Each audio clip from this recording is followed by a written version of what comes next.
En manchette ce soir, la CSCV réagit dans le cas de Jérémy Bissonnette, journée porte ouverte à la SPCA de l'Outaouais, et on célèbre les aînés à la Société d'histoire de Buckingham.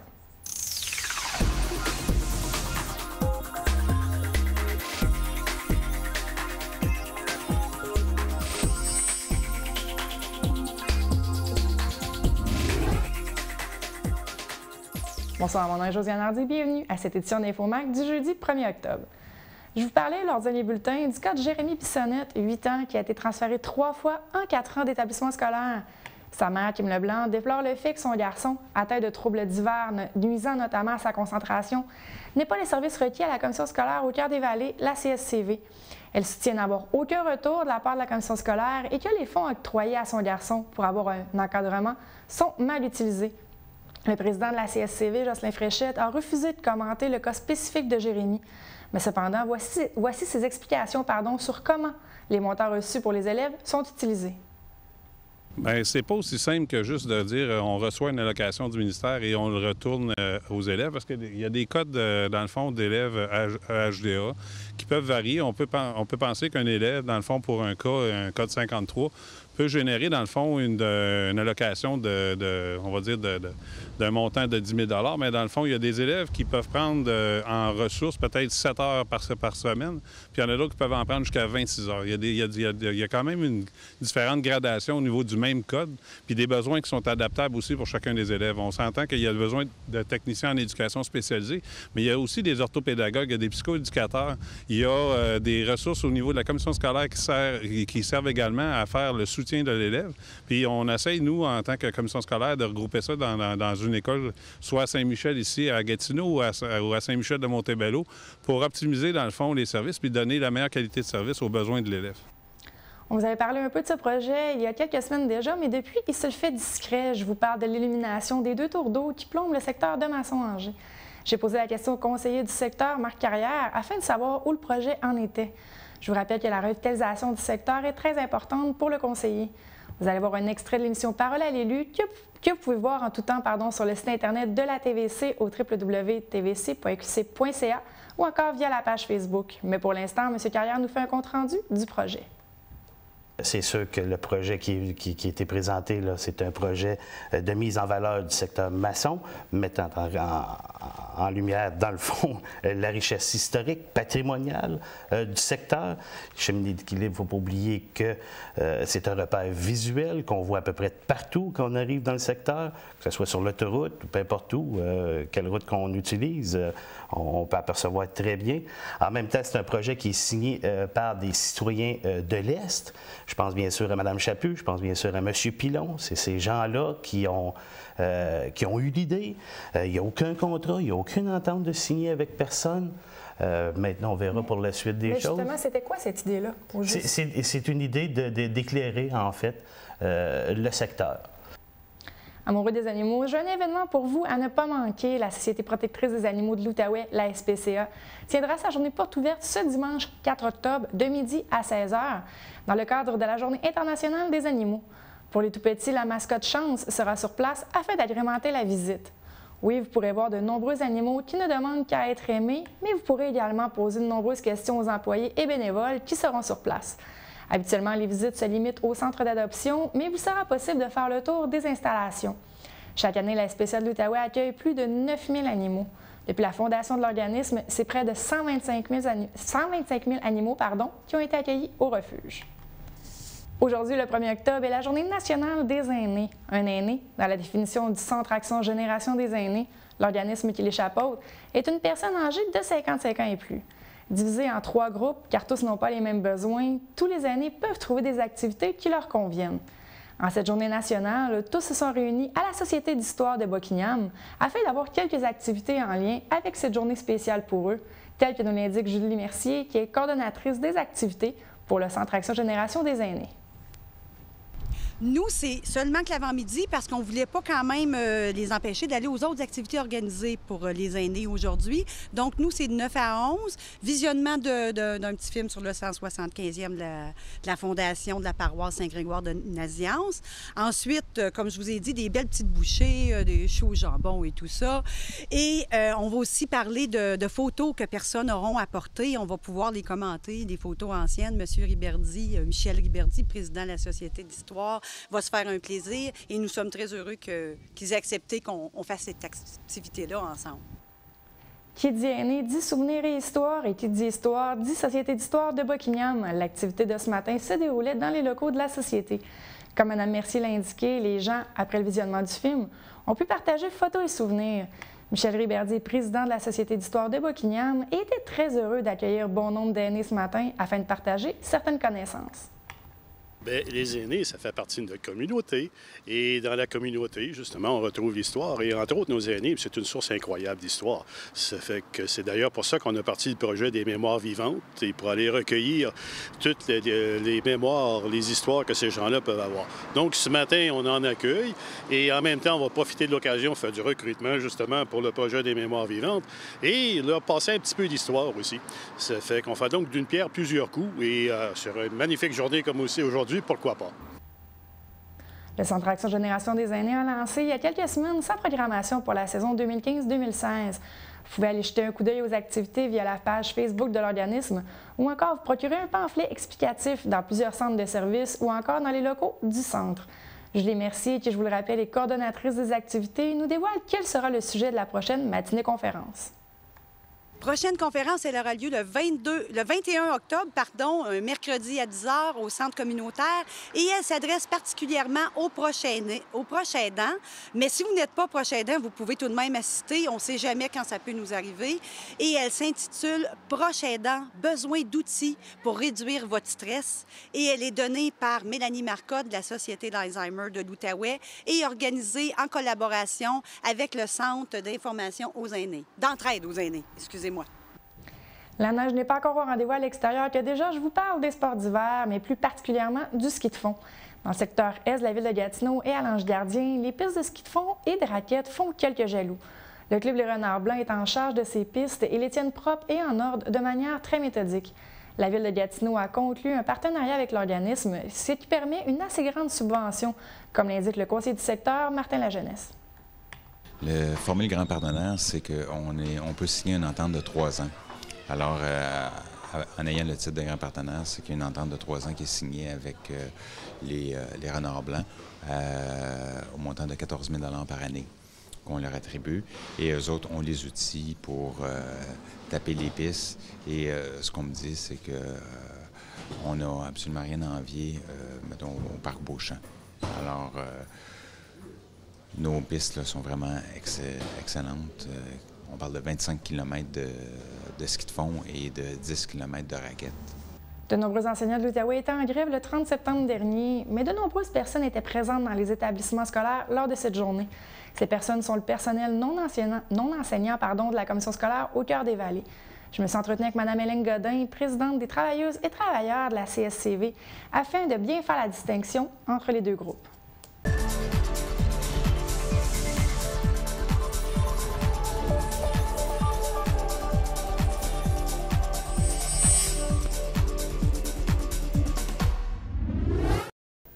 Je suis avec Mme Hélène Godin qui est là, permettez-moi de prendre ma feuille, présidente du syndicat des travailleuses et des travailleurs de la commission scolaire au cœur des vallées. C'est un long titre. Bonsoir. Bonsoir.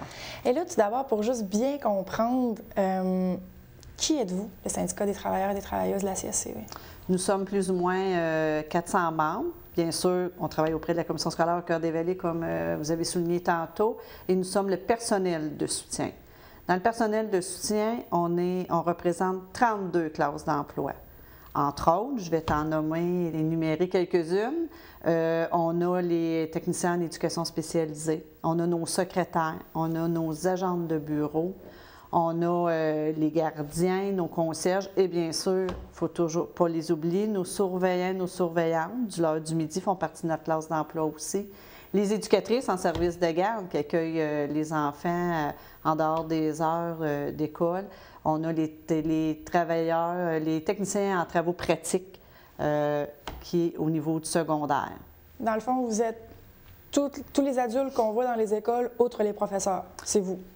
Et les professionnels. Il ne faut pas oublier les professionnels qui ne font pas partie du personnel de soutien, qui veut dire les orthopédagogues, les psychologues, qui sont là aussi, mais si on enlève les enseignants et les professionnels, effectivement, le reste, c'est les personnels de soutien. Je reviens sur la grève des enseignants du 30 septembre dernier. Oui. Vous étiez en poste. Effectivement. On n'était pas en grève, nous. On a rentré à nos heures de travail parce qu'il faut vraiment distinguer que les enseignants, eux, ils font partie de la FAE, qui est la Fédération autonome des enseignants, et nous faisons partie de la CSN. Et justement, en parlant de mandat de grève, on a voté à 86 % le vote de grève pour 6 jours qui va arriver éventuellement. Là, les dates ne sont pas encore sorties, ce ne sera pas de façon continue. Donc, j'invite la population à écouter, être à l'affût des nouvelles parce que les dates ils vont sortir. Fait qu'à ce moment-là, quand le personnel de soutien va faire la grève, les écoles devront, probablement pas devront, ils vont être fermés parce que le personnel de soutien, nous ne serons pas à nos postes cette journée-là. Vous étiez présent lors de la grève des enseignants pour votre emploi régulier, oui. Mais c'est vrai, si vous êtes en grève, il n'y aura personne pour accueillir les enfants, il n'y aura personne pour les surveiller. Les profs ne pourront pas tout faire. Là. Donc, on n'a pas le choix, les écoles vont être fermées. Effectivement, parce qu'on a aussi les préposés qui travaillent auprès de personnes, des enfants handicapés dans nos écoles. Puis les éducatrices en service de garde ne pourront pas, les services de garde vont être fermés définitivement.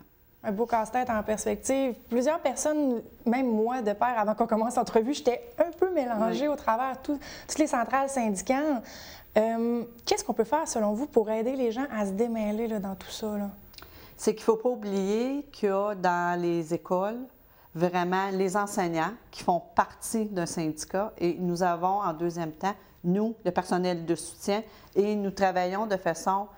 On est une équipe de travail, nous sommes des collègues de travail, mais au niveau de nos conditions de travail, nous avons vraiment 2 syndicats parallèles. Et nous n'avons pas les mêmes fonctions et nous n'avons pas les mêmes, comment pourrais-je dire, au niveau des négociations.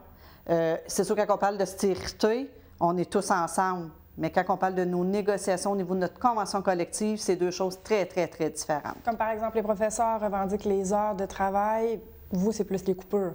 Oui, parce que nous, on n'est pas payés. Nous sommes vraiment payés à l'heure. Ça veut dire que si j'ai un poste de travail à 26 heures, je travaille à 26 heures. Quand les profs, dans l'ensemble, eux, c'est vraiment à la période qu'ils vont être payés. Mais nous, c'est à l'heure. Fait qu'on a comme 2 vraiment...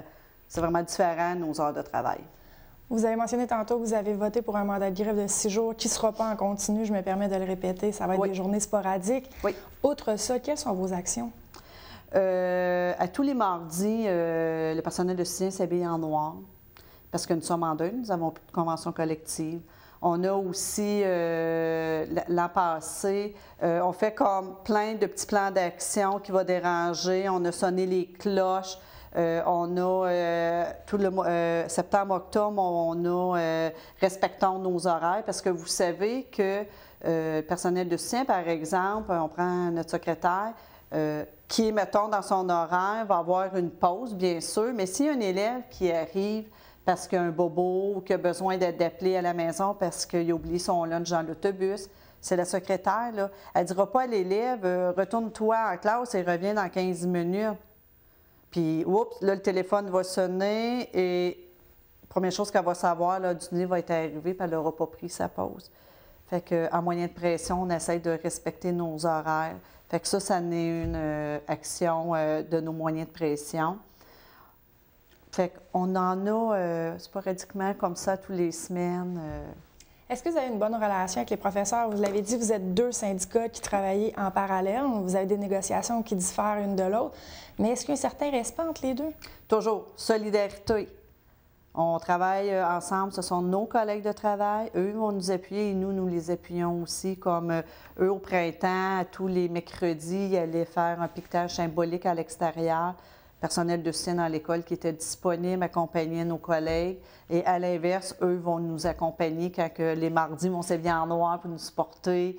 Naturellement, solidarité entre les collègues de travail. Les gens qui aimeraient vous supporter, les professeurs chez le petit macaron que les gens peuvent porter, vous, est-ce que vous avez quelque chose comme ça, si la population veut vous donner un petit coup de main? Non, on n'a pas. Le seul beau coup de main qu'ils pourraient nous faire quand ils vont entendre parler de la journée de grève qu'on va faire probablement en octobre, ça va être de nous soutenir. Et s'ils ne savent pas ou ne comprennent pas l'impact du pourquoi qu'on a voté pour le mandat de grève, je les invite fortement à nous appeler pour avoir plus d'informations. Ça va nous faire un plaisir d'éclairer la situation.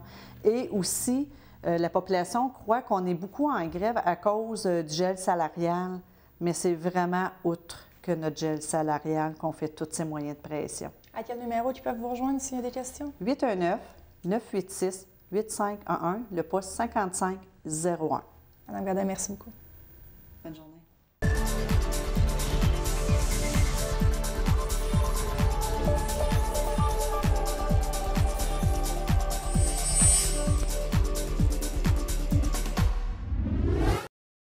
C'est l'heure culturelle avec Jessie. Jessie, bonsoir. Bonsoir, Josiane. D'abord, mauvaise nouvelle en partant. Oui, mauvaise nouvelle pour les élèves de l'école secondaire Armendas-Gamelin à Boquiam qui ont su cette semaine que multitude de spectacles traditionnels qui accueillaient des artistes invités et secondaires en spectacle seront annulés cette année. Ça n'aura pas lieu à cause des moyens de pression des enseignants. On sait que les enseignants sont en moyen de pression ces temps-ci contre le gouvernement et ça fait partie des mesures qu'ils ont décidé de prendre. Donc, les élèves, surtout ceux de 5e secondaire pour qui c'était leur dernière chance de participer à ces deux spectacles, ils étaient pas mal déçus au début de la semaine. Donc, triste nouvelle pour les élèves. On poursuit avec Diane Fontaine. Oui, côté sur une note plus positive, Diane Fontaine, l'artiste qui est reconnue ici à Boquiam, expose tout le mois d'octobre au MIFO au centre Orléans, plus précisément à la Galerie d'art Eugène Raclette. Et le vernissage aura lieu ce soir, le 1er octobre, de 19h à 21h. Et on a su aussi que Diane Fontaine est en candidature pour le Gala d'excellence Les Culturiards, qui va avoir lieu le 25 novembre. À la pêche. Donc, on saura ce soir-là si elle remporte un prix ou pas. Et également, pour ceux qui se posaient des questions en fin de semaine, parce qu'il y avait beaucoup de chaises en avant de sa galerie d'art au 533 avenue de Boquiam. En fait, c'était pour souligner la journée de la culture avec Carole La Jeunesse. Elles ont décidé de créer des chaises et des œuvres en lien avec le thème du cinéma. Excellent. Et on poursuit toujours en or avec Christian Renaud. Oui, bien en fait, on le sait, il y a eu plusieurs activités en fin de semaine dans le cadre des Journées de la culture. La liste était pas mal longue. Eh bien, en fait, Christian Renaud, qui est un artiste peintre, a lui aussi procédé à un vernissage qui s'intitule « Où tout a commencé » parce qu'en 2009, il a décidé de devenir un artiste professionnel et il a fait sa première exposition à la boutique L'Énergie du Cristal. Et c'est là qu'il a refait une exposition ce samedi, où il a exposé 16 toiles qui jumellent l'art figuratif et l'abstrait. Et en fait, c'est grâce au Boulevard de la Vallée, qui est un organisme pour les personnes atteintes de troubles mentaux, qu'il a développé la passion pour la peinture, car M. Renaud a été diagnostiqué schizophrène en l'an 2000. Et c'est cet organisme qui lui a développé la passion pour la peinture, qui lui a permis de développer une meilleure estime de soi et également de rencontrer différentes personnes. Et le but de M. Renaud au courant de la prochaine année est justement d'exposer ses œuvres un peu partout à travers le Québec. Excellent. Là, une nouvelle chronique artistique. Oui, nouvelle chronique artistique pendant Boquiam en fête. Cet été, la TVC a pris l'occasion de prendre différents portraits d'artistes pour mieux les connaître et découvrir leur forme d'art. Et on commence cette semaine avec Nicolas Grégoire. Moi, je veux savoir ta sorte d'art. Comment tu la définirais? Qu'est-ce que c'est, dans le fond? Bien, je travaille dans l'abstrait. Je fais abstraction de la forme complètement. Il n'y a aucune forme, vous allez voir. Puis je m'intéresse surtout aux textures, les couleurs. Et pourquoi la texture? C'est qu'on peut y toucher. Même les aveugles peuvent profiter. Ils peuvent toucher les œuvres. C'est un peu pour ça que je travaille avec autant de textures. Cette passion de travailler les textures, travailler cette sorte d'art-là, comment c'est où? L'idée d'avoir cette sorte-là, ça vient de où? Mais je travaillais avant dans le figuratif, puis je trouvais que représenter des textures en 2D, c'était un petit peu absurde pour moi parce que sur un clic de photo, on pouvait avoir le même résultat. Fait que je me suis dit pourquoi pas le faire en 3D réellement. Et aussi, ma mère a travaillé en gérontologie. puis travailler avec le personnel soignant pour les sensibiliser. Ma mère sensibilisait le personnel pour les aider à comprendre que la perte sensorielle, la perte de la vue des patients, c'est difficile. Il faut comprendre les aveugles. Puis là, l'idée m'était venue de pouvoir faire ça accessible aux aveugles, finalement. Puis c'est pour ça que je travaille avec plus de texture. Ça fait combien de temps que tu es dans le domaine de l'art? Ça fait quand même longtemps que je peins, que je vends, mais c'est la première année là, que je m'y mets autant. Ça fait à peu près 20 ans que je produis. Mais là, c'est comme la première année où, avec le soutien de ma femme, évidemment, là, on met beaucoup d'énergie là-dessus. Un symposium comme Gatineau en art, ça dit quoi pour un artiste comme toi? Bien, pour moi, c'est une formation, ça, ce que je vis aujourd'hui. C'est vraiment bien. C'est la première fois que j'expose à l'extérieur. Là, on va voir comment ça va se produire, mais jusqu'à présent, je trouve ça vraiment intéressant. C'est une belle atmosphère. Puis on va voir là, à la fin de la semaine, à la fin de semaine, qu'est-ce que ça va donner. Comme dernière question, qui est la question qui tue, je veux dire, comment se porte le milieu de l'art?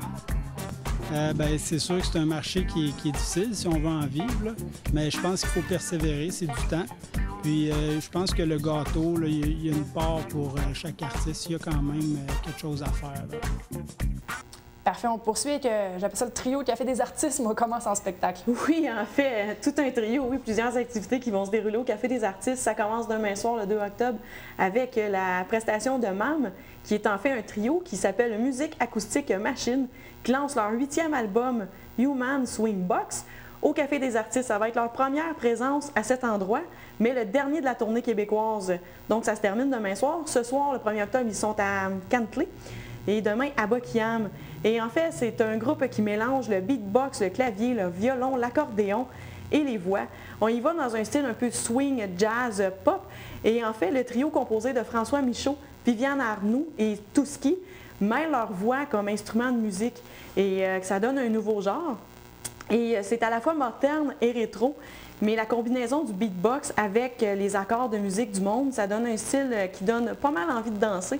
Donc, une soirée vivante et dynamique qui va se dérouler demain soir au Café des artistes de la Lièvre. Le coût est de 12 $ par billet et le spectacle commence à 20h30. Excellent. Et là, il y a 2 expositions au Café des artistes. La première? Non, en fait, c'est une exposition au Café des artistes. C'est Julie Hébert qui est là tout le mois d'octobre et jusqu'au 31 octobre.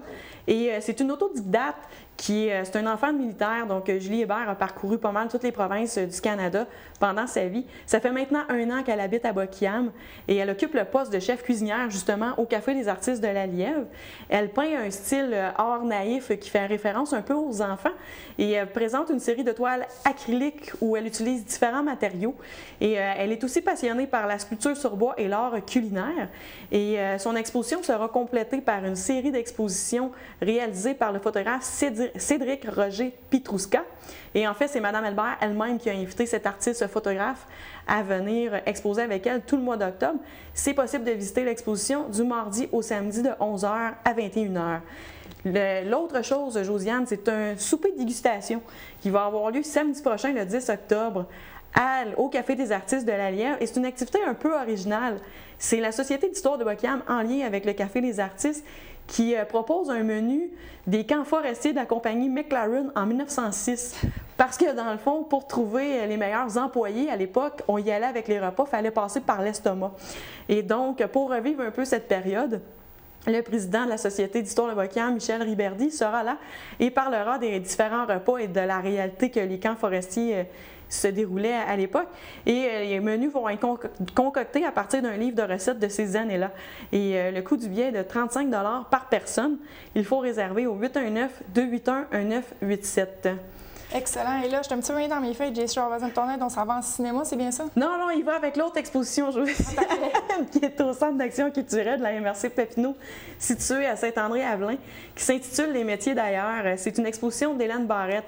Madame Barrette voyage depuis 19 ans. Elle a visité plusieurs pays, dont l'Écosse, l'Australie, le Zimbabwe, le Maroc, les îles Fidji, la Belgique, l'Irlande. Comme elle y passe de longues périodes, souvent d'1 an à 2 ans, elle n'a pas le choix de travailler. Donc, elle a observé les métiers, mais elle a aussi mis la main à la pâte.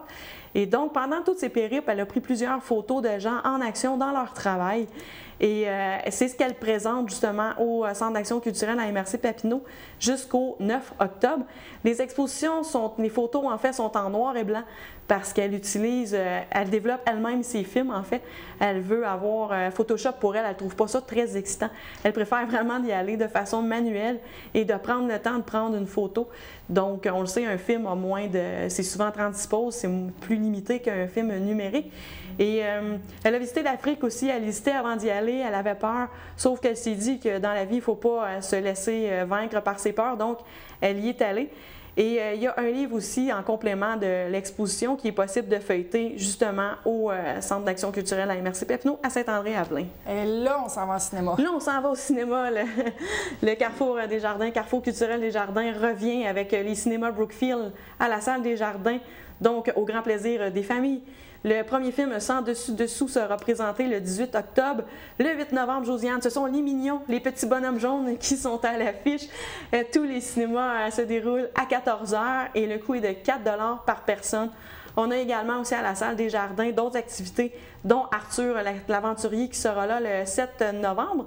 Et aussi, le Carrefour culturel des Jardins participe à l'organisation de différentes fêtes pour l'Halloween.